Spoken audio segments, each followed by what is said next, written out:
So I had the good fortune to be in a spiritual directing trainings almost 20 years ago, yeah. And in a large class of spiritual direction students and trainees, Edwin was one of those people who just resonated with my heart and with his interfaith understanding of what it means to live compassionately with heart open to the dying process. And he's been working in hospice movement ever since as a chaplain, and he is now the founder of the ABODE Center for Contemplative Dying. It's a house that will be set up. He's in the process of fundraising right now. Land has been bought. They're building a house where people who choose to live their last days not just in comfort but in consciousness, consciously embracing the threshold process.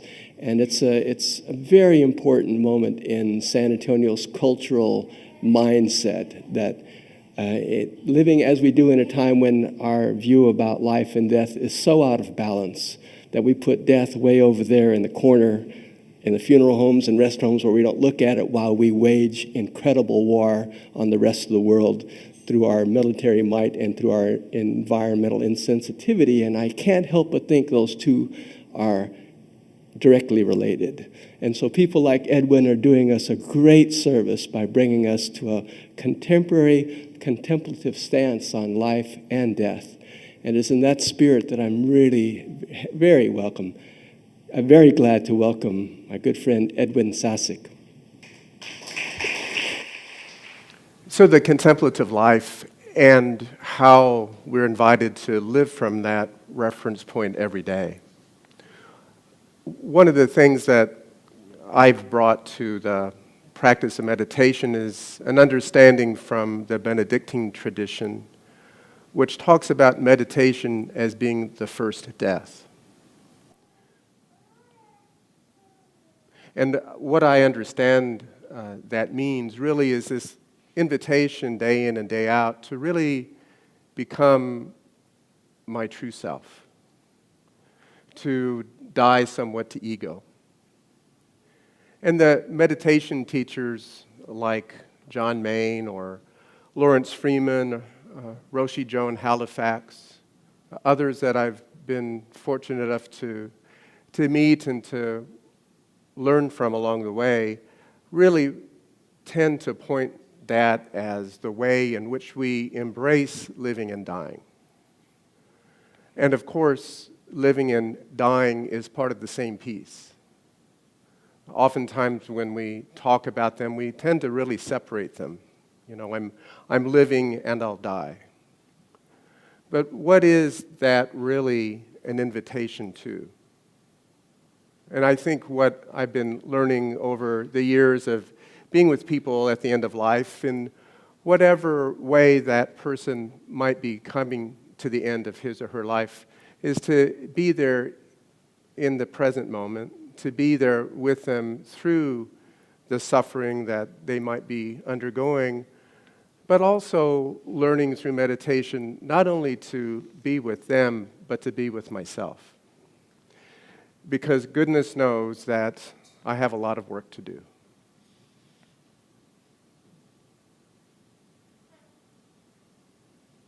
And so, in that sense of having a lot of work to do, there are ways I think that are very important that have been helpful in doing this work, to be giving the time that it might take in order to find that silence, find that place wherein there can be this sense of peace and an opening our eyes, as Rudy was singing, to what life is and what death is.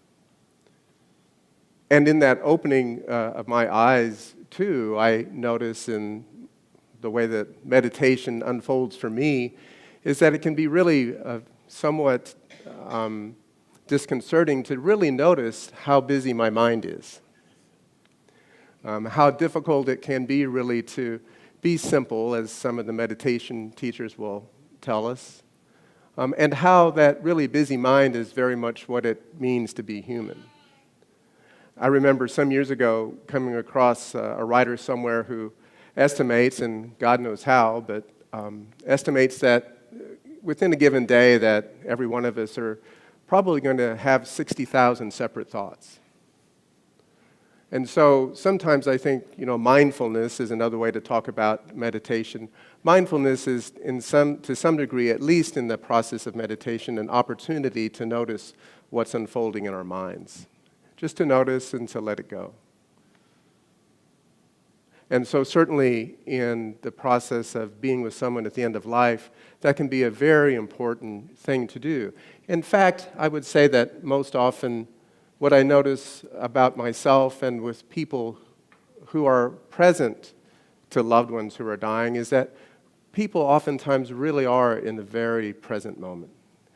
And it's because it's such an intimate time, so full of the broad range of feelings, from those feelings that are related to ecstasy and joy, to feelings that are related to just sadness and deep grief. And the whole spectrum of feelings are available to us in this time when we are invited really to share with people those moments of transition. It so turns out that for the last 10 or 12 years, the hospice I work for has assigned me to a team that works with dying people in nursing homes. And so what I've noticed in that kind of work too is what a way that's been provided for us who work with people who are dying in nursing homes to really attend to those who aren't able really to communicate much more. What's it like, for example, to be with someone at the end of life who's suffering from end-stage Alzheimer's disease? Or what's it like to be with someone who's suffering with a stroke that's made communication so difficult? And so what is that like to share that space, to be there and love that person just the way he or she is? One of the social workers I work with likes to talk about people who we start to care for in hospice, who are people who we can look through a very small window into their lives. Sometimes there's really so little that we know about the story that that person has lived, the life that they've lived. So in that sense of really being present to someone who has limited ability to communicate, what is that space that we both share?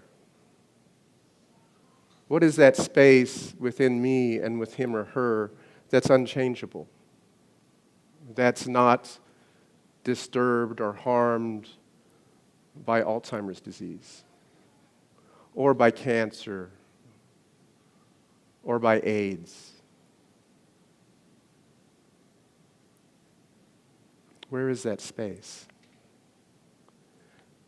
I had a very dear friend who I met when I lived in New Mexico many years ago, who suffered from end-stage COPD. He couldn't breathe. He had emphysema. And Carl had to move from Taos to Mexico. He and his wife needed to get down to sea level. And over the years after they moved, we saw each other now and again. And a few years ago, he was in San Antonio. He and his wife came from Mexico to the International AA Convention and stayed with us for some of that time. And I remember Carl was someone who I had learned to meditate with years ago, and when we were wild and crazy in Taos. And he had continued to follow that path. And I was really touched by what he had said he'd learned about meditation. He was in Mexico. It was in the hospital and for treatment for his COPD. And it turned out that they lost electricity in the hospital. And so the oxygen that he depended on wasn't there anymore. And so he noticed himself beginning to get into fear, and then also remembered the meditation and remembered following his breath. And so this little thin breath that he had became the focus of where he focused his mind and where he noticed his chest rising and falling. And he said in that moment he really discovered vastness. This vast space, this space that we share where there is no struggle, where there is just peace. So in some ways, I think when we talk about meditation, whether we're doing it day in and day out because it helps us to open up to in some sense, to our true nature, to our true selves, whether we're doing it with someone who's dying, whether we're sharing that in a private sense, in solitude, whether we're sharing it in a group, there is that possibility of touching that space, even in the busy mind that we struggle with. So in a little while, I'd like to just share a meditation with you. And before we begin that, though, I'd like to tell you a little bit about ABODE. Rudy mentioned that I've been working in hospice for 20 years, since 1993, that year that we started Spiritual Direction. And as a full-time hospice chaplain, and I was in a school in New Mexico. I have a degree in hospice and grief counseling. I had the opportunity to be in a center that taught that, was the only one of its kind in the country at that point, in northern New Mexico, and it was the Kubler-Ross Hospice Institute. And we had these incredible teachers from all over the spectrum of the spiritual practice. So we had Tibetan Buddhist teachers and Zen Buddhist teachers and Franciscan priests and Native American teachers that came to share what they could about, what they understood about death and dying. And I remember, too, that I was introduced to the hospice concept, began to trace back its history, and found that this kind of care for each other is ancient. People caring for each other at the bedside. And one place where that happened with some regularity was in the monasteries in Europe during the Middle Ages. So the story was that pilgrims would be traveling from one country, trying to get to Jerusalem perhaps, when they might come across the Crusades, or illness, or something that really sent them to the monasteries looking for help and care and support. And it turns out that some of the people would be there at the end of life and be cared for by the monks and the sisters, who would offer them all that they could in terms of material support and spiritual support, giving all that they could to be present to people who were dying, because their sense of things was that they were that much closer to God. And I was touched by that story and began to think about a time and a place when I might help to create something like that. So 3 years ago, we started to create ABODE Contemplative Care for the Dying. And ABODE is a home that will care for 3 hospice patients who can't stay at home for any number of reasons. They may not have a home. They could be living in a circumstance where there aren't people to really help to take care of them. It could be someone who has support at home, but because of circumstances, they don't have support throughout the day. Someone might be working and need to be at work in order to have insurance to pay for the hospice care, or to have insurance to pay for the health care for the children, for example. Any number of circumstances are those in which someone could be cared for at ABODE. So ABODE is a home that we're building. We hope to break ground this fall, in which we can care for 3 hospice patients who become our guests. And the hospice patients will still be seen by the hospice agency to provide professional palliative care, but ABODE will care for them around the clock, providing food and comfort and companionship in various ways. And so part of that effort is to also share the practice of contemplative care. And as they come to Abode, volunteers, and we'll train about 60 people to help us provide care, we'll be at the bedside with them, helping to feed and bathe and clothe, be a companion to them over that period of time that they live at Abode. And people who will come as our guests would come in the last 3 months of life. So we'll have 60 people who will be helping us. And among other tasks that we'll be looking for help for would be those that would help us with shopping and cooking, helping with the gardens, helping with other tasks that it takes to run a household, helping us with the Speakers Bureau, because one of the things that we will provide for people at Abode is a place to stay at no cost to them. So we'll always be in the fundraising mode to raise the money in order to do that. We'll have an executive director and a few core paid staff, but really most care will be provided by volunteers that we'll train. And not so much, in fact, will people who come to Abode come because they have a particularly contemplative point of view. In fact, we would be open to all people who might need the care that we can provide and the home that we can provide. But they would come to us because of the spiritual poverty that they might be in, or the physical, financial poverty that they might be facing, the psychosocial poverty, just not enough help. So we'll be able to, we think, care for up to 70 people or so a year, because as it turns out, Abode is based on a model that was founded in Michigan in the 1990s, called Mother Teresa House in Lansing, Michigan. It was founded in 1997. So we're using their model to help to care for people at the end of life. And it turns out that most people start hospice care late. I think it has to do with our tendency to want to do everything possible for ourselves or for loved ones before accepting that death is part of life, that we're on that trajectory.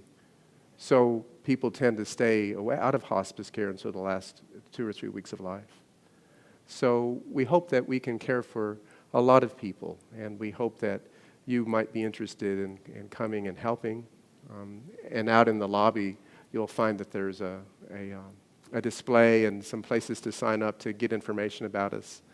We're still fundraising to build the home, but we've done well. We have a wonderful property on Post Oak Lane, which is between Starcrest and Nacogdoches off of 410, on about 0.8 of an acre, with beautiful trees and a home that we've designed that will be built in the near future, we hope. And we hope by June of next year to be starting to take care of people.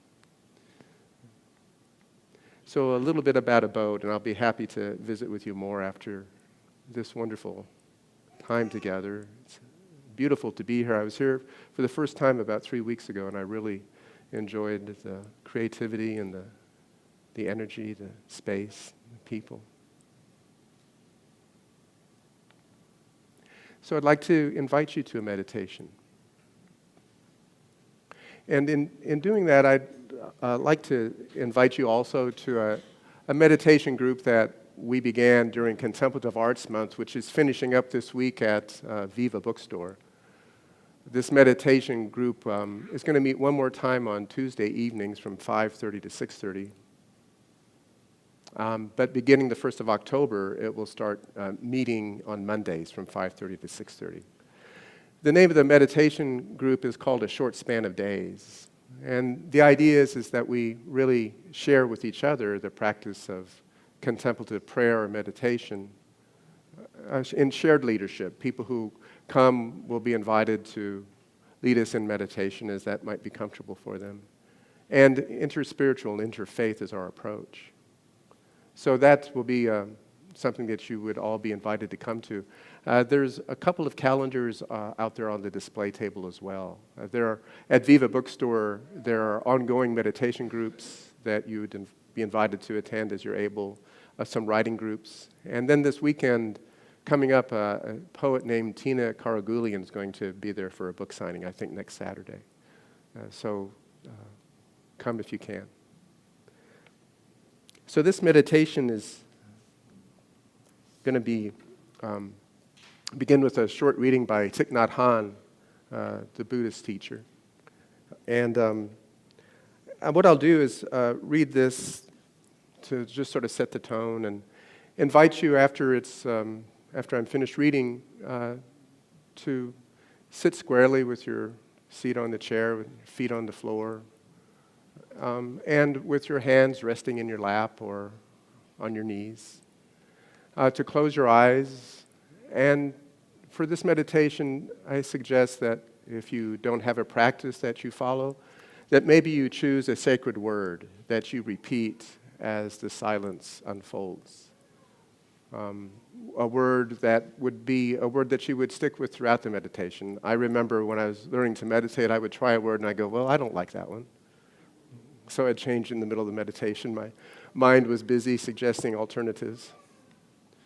So it's really good to stick with a word that you might choose, a simple word, hope, love, peace.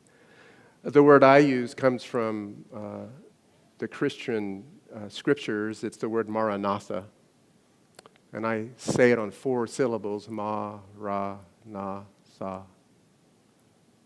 The translation might be interesting for you. It means, come, Lord. Maranatha.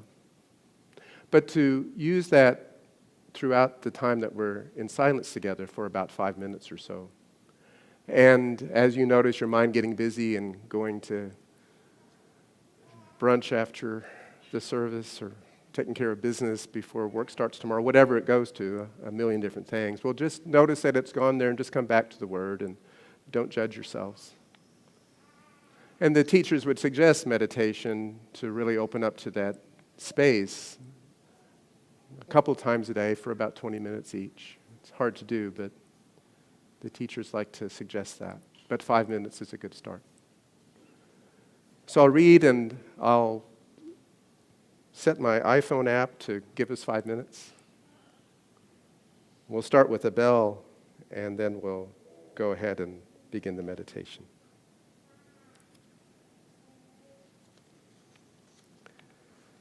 This is from Thich Nhat Hanh's book, No Death, No Fear.